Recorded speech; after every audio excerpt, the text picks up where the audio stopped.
ఒక అడవిలో ఒక పొగరుబోతు ఏనుగుండేది. అది తను చాలా బలమైన దాన్నని, పైగా తనంత తెలివైన వారు ఈ అడవిలో ఎవరూ లేరని అనుకుంటూ ఉండేది. ఒకరోజు ఏనుగు అడవిలో నడిచి వెళ్తుండగా దానికి ఒక మేక ఎదురుపడుతుంది. అది ఏనుగుతో, ఏనుగు మిత్రమా, నేను ఈ అడవికి పక్కనే ఉన్న పల్లెటూరులో ఉంటాను. పొరపాటున దారి తప్పి ఈ అడవిలోకి వచ్చాను. తిరిగి మా ఊరికి వెళదామంటే దారి తెలియటం లేదు. దయచేసి మా ఊరికి ఎలా వెళ్లాలో దారి చూపించవా? ఏంటి, నేను నీకు దారి చూపించాలా? నాకేమీ పని లేదనుకున్నావా? దారి లేదు, ఏమీ లేదు, వెళ్ళిల్లు అంటూ అక్కడి నుండి వెళ్లిపోతుంది ఏనుగు. ఏనుగు మేక మాటలు విన్న ఒక దుప్పి మేక దగ్గరకొచ్చి, నువ్వేమీ బాధపడకు మేక మిత్రమా, ఆ ఏనుగు మామ తీరు అంతే, ఎవరికీ సహాయం చేయడు. పైగా తను చాలా గొప్పవాడినని అనుకుంటూ ఉంటాడు. నీకు మీ ఊరు వెళ్ళటానికి నేను దారి చూపిస్తారా అంటుంది దుప్పి. మళ్లీ ఇంకో రోజు ఏనుగు మామిడి చెట్టు కింద నిలబడి ఉండగా అక్కడికి ఒక కుందేలు వస్తుంది. అది ఏనుగు దగ్గరకొచ్చి, ఏనుగు మామ, నేను 2 రోజుల నుండి ఏమీ తినలేదు. చాలా ఆకలిగా ఉంది. ఈ చెట్టు మీద చాలా మామిడి పండ్లున్నాయి. కోసుకుందామంటే నాకు అందవు. నువ్వైతే పెద్దగా ఉన్నావు కదా, నీ తొండంతో నాకు 2 మామిడి పళ్ళు కోసివా? ఏంటి, నేను నీకు మామిడి పళ్ళు కోసివ్వాలా? నాతో పోల్చుకుంటే నాలో 1000 వంతు కూడా లేవు. నన్ను సహాయం చేయమని అడగటానికి ఎంత ధైర్యం నీకు? నీకు చేతనైతే మామిడి పళ్ళు కోసుకుని తిను, లేకపోతే మానేయ్. నేను వెళ్తున్నాను అంటూ వెళ్లిపోతుంది ఏనుగు.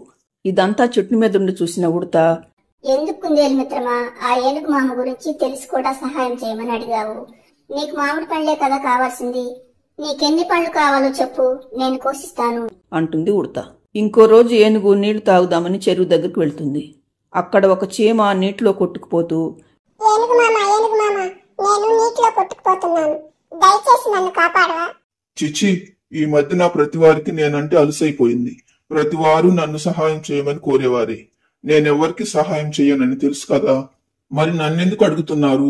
నీ గురించి తెలిసి కూడా అడగటం నాదే బుద్ధి తక్కువ అంటూ అటుగా వస్తున్న ఒక ఆకు మీదకెక్కి తన ప్రాణాలు కాపాడుకుంటుంది చిట్టి చీమ. ఇలా ఉండగా ఒకరోజు 2 చిన్న పక్షులు వలలో చిక్కుకొని ఉంటాయి. సమయానికి వేటగాడు అక్కడుండడు. వలలో చిక్కిన చిన్ని పక్షులు 2 భయంతో బిక్కుబిక్కుమంటూ ఉంటాయి. ఇంతలో అటుగా ఏనుగు వెళుతూ ఉంటుంది. అప్పుడు ఆ పక్షులలో ఒకటి ఏనుగుతో, ఏనుగు మామ, వేటగాడు మమ్మల్ని వలలో బంధించాడు, మమ్మల్ని వల నుండి తప్పించవా అని అడుగుతుంది. ఏనుగు గురించి తన తల్లి చెప్పగా విన్న మరొక పక్షికి ఒక ఆలోచన వస్తుంది. అది వెంటనే తన స్నేహితురాలితో, ఎందుకు మిత్రమా అనవసరంగా ఆ ఏనుగు మామను బ్రతిమలాడతావు? తనకు ఏ పని చేయటం రాదు.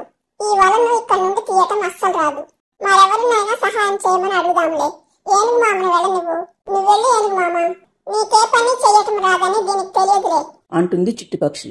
దాంతో ఏనుగుకు ఎక్కడలేని పౌరుషం వస్తుంది. ఏంటి, నాకే పని చేత కాదా?